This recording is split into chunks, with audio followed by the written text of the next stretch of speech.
By my troth, Nerissa, my little body is weary of this great world. You would be, sweet madam, if your miseries were in the same abundance as your good fortunes are. And yet, for aught I see, there are sick that serve faith with too much as they that serve with nothing. It is no mean happiness. Therefore, to be seated in the mean, superfluity comes sooner by white hairs, but competency lives longer. Good sentences, and well pronounced. They would be better if well followed. If to do were as easy as to know what were good to do, chapels, happy churches, and poor men's cottages, princes' palaces. It is good divine that follows his own instructions. I can easier teach 20 what were good to do, than be one of those 20 to follow mine own teachings. The brain may devise laws for the blood, but a hot temper skips over a cold degree. Such a hair is madness, the youth, to skip over the meshes of good counsel that cripple. But this reasoning is not in the fashion to choose me a husband. Oh me, the word choose. I may neither choose whom I would, nor refuse whom I dislike. So is the will of a living daughter, curbed by the will of a dead father. Is it not hard, Nerissa, that I may neither choose one, nor refuse none? Your father was ever virtuous, and holy men at your death had good inspirations. Therefore, the lottery that he had devised in the 3 chests of gold, silver, and lead, whereof who chooses his name, chooses you, will no doubt be chosen by any rightly, but one who shall rightly love. But what want is there in your affection towards any of these princely suitors that are already come? I pray thee, overname them, and as thou namest, I shall describe them, and, according to my description, level at my affection. First, there is the Neapolitan prince.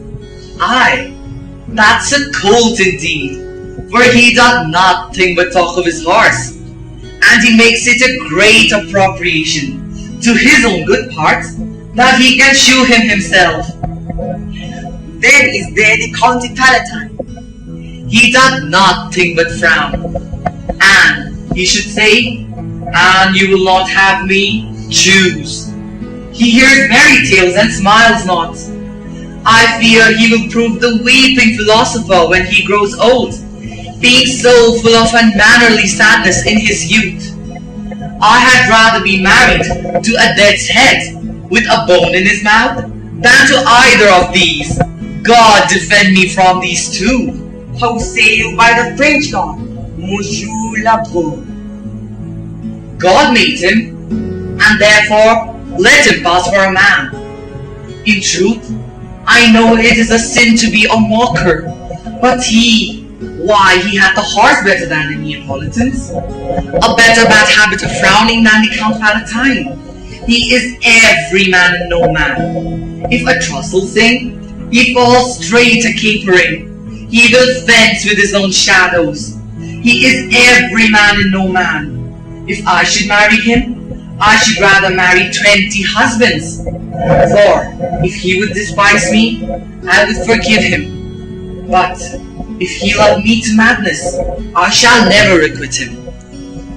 What says that to Falconbridge, the young Baron of England? You know I say nothing to him, for he understands not me, nor I him. He hath neither Latin, French, nor Italian, and you can't come into the court and swear that I have a poor pennyworth in the English. He is a proper man's picture, but alas, who can converse to a dumb show? And how oddly he is suited!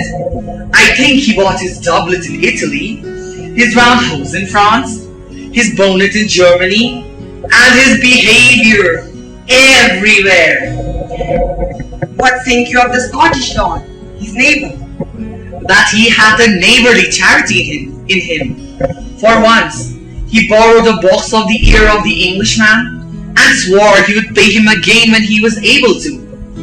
I think the Frenchman became his shorty and sealed under for another.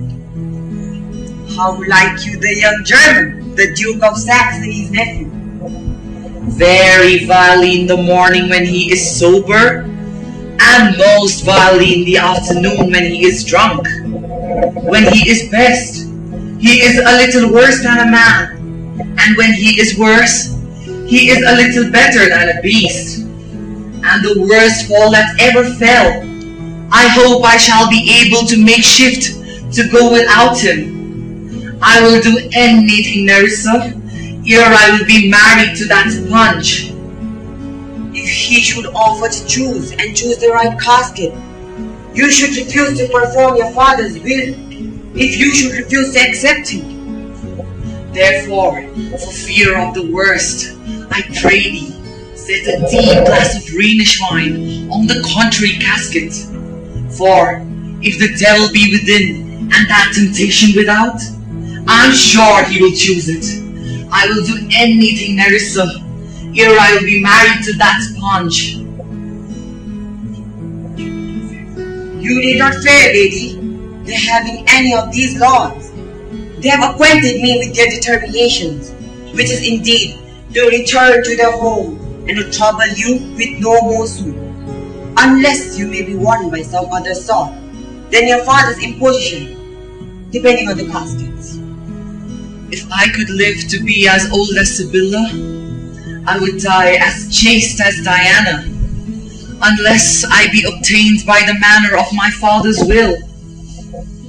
I am glad this parcel of words are so reasonable, for there is not one among them, but I dote on his very absence, and I pray, may God grant them a fair departure.